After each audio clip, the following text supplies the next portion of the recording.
et que les travaux pouvaient débuter en moins de quelques jours. Mais au jour d'aujourd'hui, la situation sur terrain est restée la même et une autre condition a été posée, celle d'asphalter la route qui mène vers Chitombombo. Dans le domaine des infrastructures routières, la lutte a fait un constat amer sur l'évolution des travaux de la réhabilitation de la route Kananga-Kalabambouj, qui demeure un mystère, après avoir constaté pas à quel niveau se situent les travaux. Au niveau de la voirie urbaine,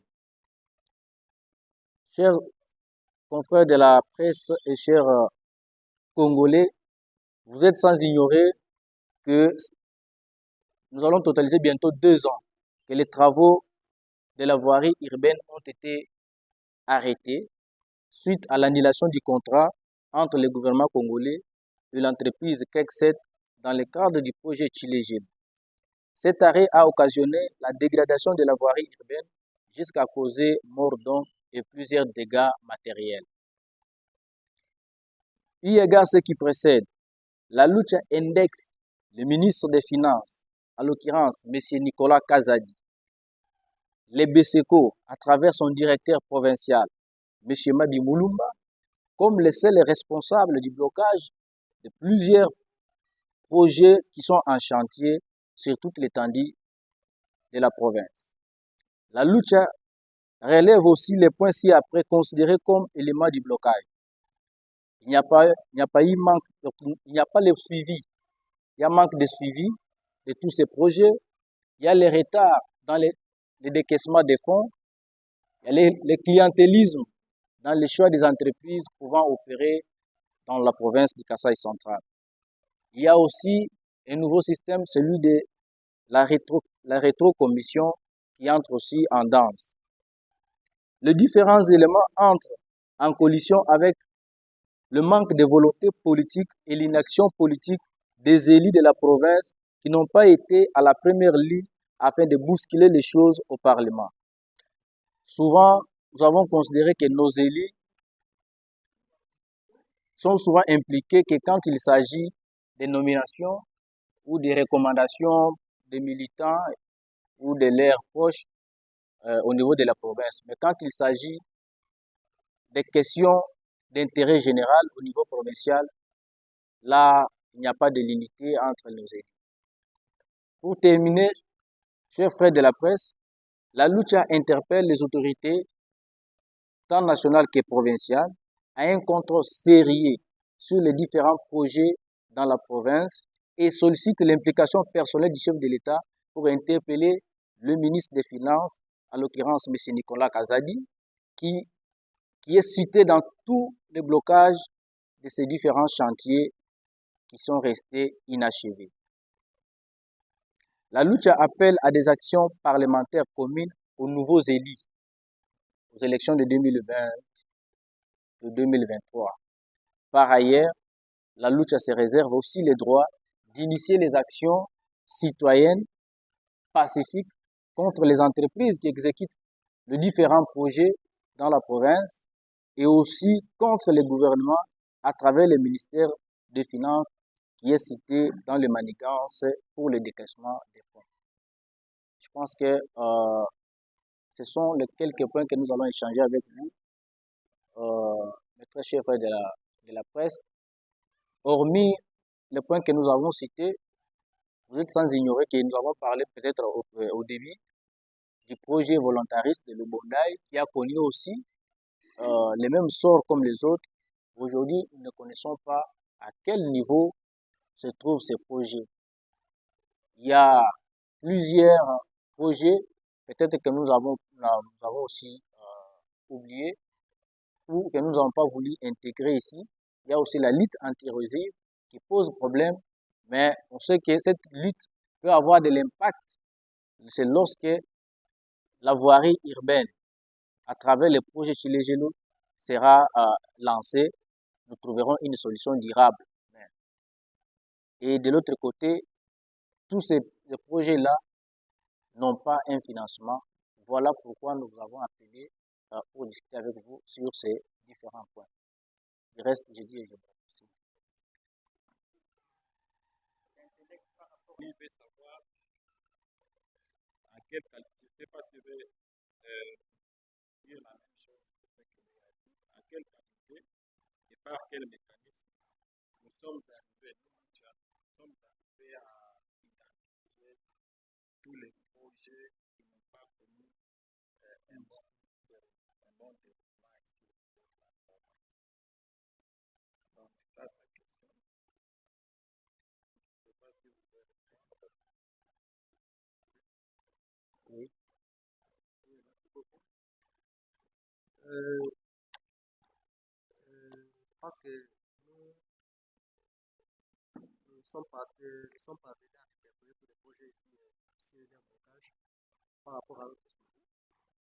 Tous les projets cités, par exemple, le projet Route Canada-Bouche, nous sommes descendus sur terrain plusieurs fois avec certaines des contrats qui sont sur place.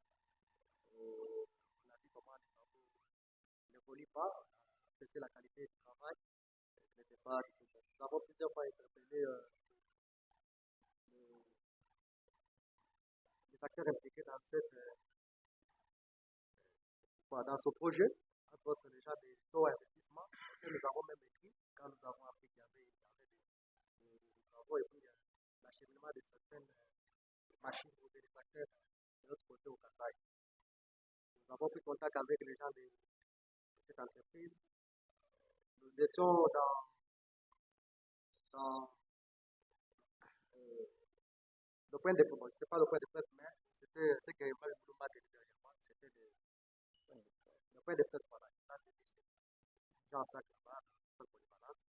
Nous avons suivi les différents acteurs impliqués dans différents projets ici, dans Emmanuel Bloumberg et de BCFO. Il y avait des gens de taux à investissement, il y avait des gens de shit monde. Tous ces mécanismes ici, après nos analyses, nous sommes parvenus à comprendre par où bloquent les différents projets qui sont les auteurs vraiment impliqués dans ça, parce que c'est comme ça que nous sommes parvenus. Par rapport à notre suivi, nous sommes en contact avec les différentes personnes impliquées dans ces projets. Je crois que vous êtes satisfait. Oui. La deuxième question, vous dites comment Nicolas Kadhafi peut être impliqué ou considéré comme blocage selon Nicolas comment ils sont considérés comme blocage. Oui, je pense que nous sommes tous ici au Kassai central. Comme l'a dit mon prédécesseur ici, nous étions au débat organisé par les BCECO. Nous avons dit tous les projets qui sont en souffrance n'ont pas de financement. Et le ministre des Finances, c'est qui? C'est M. Nicolas. Alors, on n'est pas contre M. Nicolas, mais nous sommes contre cette gestion-là. Pourquoi seulement les projets du Kassai central qui n'ont pas de fonds? Pourquoi seulement au Kassai central quand il s'agit d'un projet où on nous parle de la procédure? Pourquoi seulement au Kassai central où aujourd'hui, quand le projet n'est pas encore lancé, on vous met tous au défi que tout est prêt? Je pense que c'est toujours dans la même logique. Vous avez parlé du directeur de BCECO. Pas plus tard qu'hier, il y a une élue qui a dit que le BCECO était venu à l'Assemblée à présenter un projet de la construction de Chitumbombo avec les financements qui étaient déjà là. Avant cela, nous avons suivi le directeur de Anser, qui était comme, on peut considérer comme, c'est bien vu, qui a nécessité ce projet-là de Chitumbombo. Il parlait de 30 millions qui étaient déjà là-bas, qui n'attendaient que l'aval. Mais lorsqu'on lance les travaux, on pose la première pierre et on dit il n'y a pas le financement. Et on se pose la question, il n'y a pas de financement. Le lot de matériel qui est arrivé sur place est acheté avec quoi? Qui a financé ces travaux? Donc on ne comprend absolument pas comment le directeur de BCECO peut confirmer aux élus de la province, aux autorités, aux lignes même nationales, que le financement est là et le projet peut commencer. Mais dès qu'on lance les travaux, il y a de cela une année bientôt, on trouve que sur le terrain, il n'y a rien. On nous pose le même problème de financement qu'il n'y en a pas.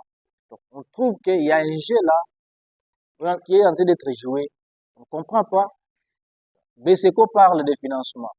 Et les entreprises parlent de financement. Mais quand on regarde qui gère les finances, c'est le ministère des Finances qui est tenu par son Excellence, M. Nicolas Kazali. Et le BSECO, maintenant, au niveau de la province, c'est par la personne de M. Mabi Moulumba. Donc, si peut-être nous avons parvenu à citer leur nom, c'est parce que ce sont eux qui sont les responsables de ces services-là. Je pense que c'est à cause de ça que vous avez dit qu'ils sont impliqués, ils sont considérés comme les acteurs principaux de ces freinages des différents chantiers qui n'arrivent pas à être terminés dans le temps et dans l'espace. Ok. Et l'autre question, c'est celle de cette. Je veux savoir par rapport à ce que la lutte passe, par rapport avec le blocage des renforts, pour lui, je veux savoir, il se demande, mais si les BCP, parce qu'on a cité aussi les ministères qui bloquent l'évolution effective des projets de transformation, pour lui, il demande, mais si les BCP n'ont pas de moyens, comment va-t-il faire? Parce que les BCP est impliqué, bien sûr, les BCP dit qu'il n'a pas de moyens. Comment aujourd'hui les considérer comme acteur de blocage? Je pense que c'est presque dans la même logique. Le BSECO, c'est le maître d'ouvrage. Alors, c'est le BSECO, aujourd'hui, vous avez suivi avec le cas des TOA. Le gouverneur parle d'autre chose. Il y a l'entreprise qui dit n'avoir rien réussi. Il y a le BSECO qui parle de décaissement. On ne comprend pas. Donc, le BSECO est le pont entre le gouvernement et l'entreprise. Et lorsque le BSECO aussi tâtonne, il dit qu'il n'y a pas de financement. Que faut-il faire? Bon. On ne dit pas que c'est BSECO qui viendra et qui s'est quitté sur place, mais on sait qu'il y a une entreprise et il y a un mécanisme de suivi sur terrain. Regardez ce qui se passe. Nous avons parlé de la route Kalamambouji. Même les 20 km ou les 30 km qu'on pense qu'ils ont travaillé, allez aujourd'hui, c'est comme si c'est une route qui a été réhabilitée il y a de cela 20 ans. Rien ne montre que cette route a été réhabilitée il y a 5 mois ou 3 mois. Tout est au rouge. Donc c'est dans ce sens-là que les chefs de ces différents services sont impliqués. Nous, on les considère comme les acteurs principaux des freinages de ces différents chantiers en province. Oui, pour terminer, Évariste demande les mécanismes que la lucha va mettre en place afin de pousser ou d'éduquer la situation. Parce qu'on a fait un constat sur lequel les choses ne marchent pas, les choses ne évoluent pas. On va continuer à flérisser où il y a certains mécanismes que nous, en tant que lucha, allons mettre sur place afin de bloquer la situation. Oui, merci beaucoup. Je pense que juste avant la chute de notre test, la lutte a d'abord demandé aux élus du peuple, normalement du Kassai central, donc, que ce soit les députés nationaux et provinciaux, de faire le suivi parlementaire de ces différents travaux. Parce que si chaque fois on interpelle les ministres en question, le directeur des BSECO, donc on aura un peu des informations fiables et les travaux bien avancés. Et quant à nous, en tant que mouvement citoyen, nous avons aussi beaucoup d'actions, entre autres, on peut lancer l'action de la vie, peut demander à la population de manifester les ras-le-bol. On peut faire des lettres ouvertes. On peut demander, on peut entrer même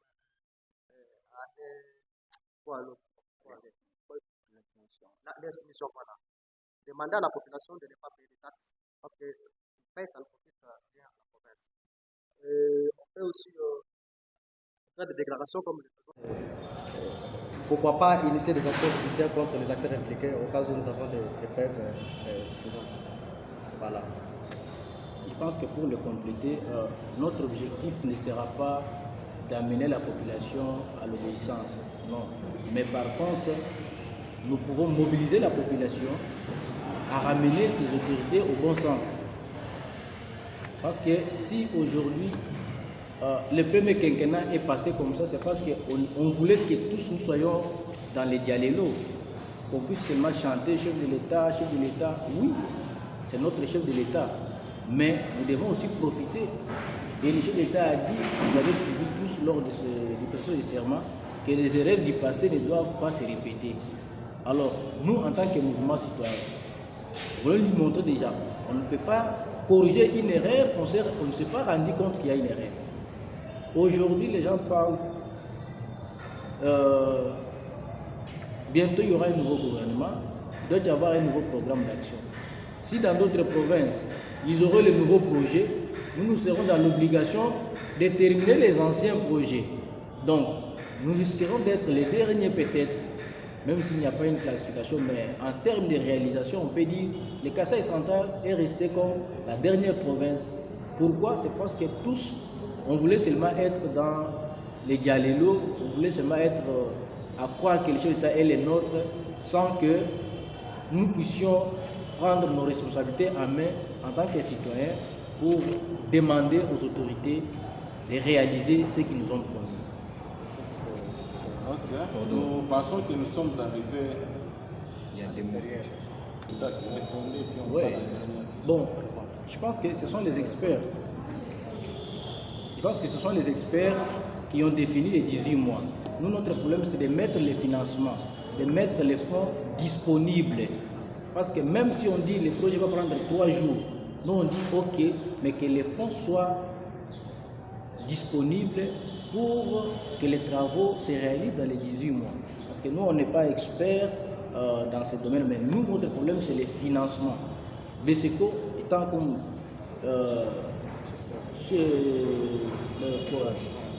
maître d'ouvrage, dit que les travaux vont prendre 18 mois. Nous, on ne peut que dire ok. Mais après 18 mois, si les travaux ne se réalisent pas, à ce moment, on peut dire que non, c'est quelque chose qui n'était pas approfondi. Oui, merci